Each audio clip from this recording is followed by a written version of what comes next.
Have you ever been asked a question where the answer was so obvious that you second-guessed yourself?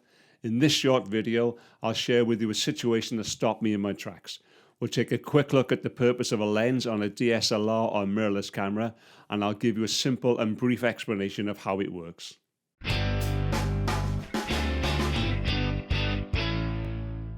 Sometimes we forget how much we know, and it can be easy to fall into the trap of not remembering that what's obvious to you is not necessarily obvious to everyone. And if you stick with me, later on we'll have a quick look at what the mirror is for on a DSLR camera without being too technical. As a photography tutor, I thought I'd heard most of the questions. However, at the beginning of one of my classes, a new student asked me why all their photos were coming out really dark and blurry on a new camera they'd recently bought. I found out that they were a total beginner, so I asked if they knew how to focus using a half the press of the shutter button. They did. I then asked what shooting mode they were in, to which I got a shrug of the shoulders. I then asked if I could take a look at the camera, and this is when I was stopped in my tracks.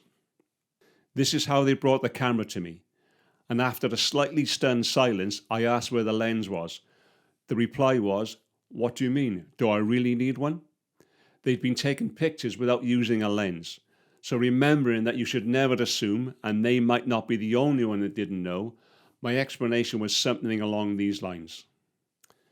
Lenses work in a similar way to our eyes, and they allow you to control the amount of light coming into your camera.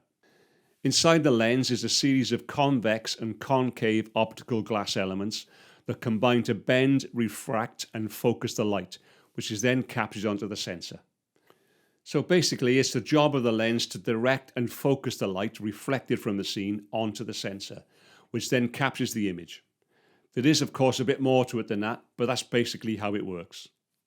Technologically and scientifically speaking, you could dive a lot deeper, but my analogy is, do you need to know how a car works to be able to drive it? Of course not, and it's the same with the camera.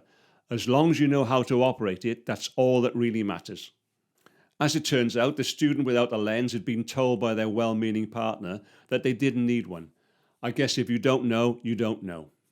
Bottom line, folks, there's no such thing as a daft question, and this student turned out to have a great natural ability as a photographer.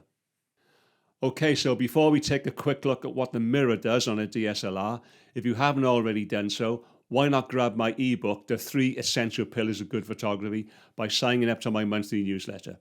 I've had some great feedback, and I'm sure you'll find it useful too. It's completely free, and there's a link for you in the description below. So what is the mirror for on a DSLR camera? The mirror, which rests at a 45-degree angle, reflects light from the lens through a pentaprism and into the viewfinder, allowing you to look through it and frame your shot. When you press the shutter, the mirror flips up out of the way so that light can reach the sensor behind it before returning to its original position. That's a pretty simple explanation, but unless you have a specific interest in all the technology and science, I think that's about all we need to know. By the way, how many of you are going to try taking a picture without a lens to see what you get? Let me know in the comments if you do. Be quick though, because it's not a good idea to leave your sensor exposed, as it's likely to pick up dust and dirt.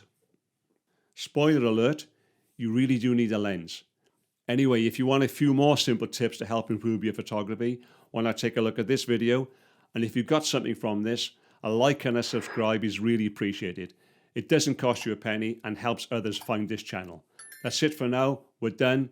Take care, and I'll see you over there.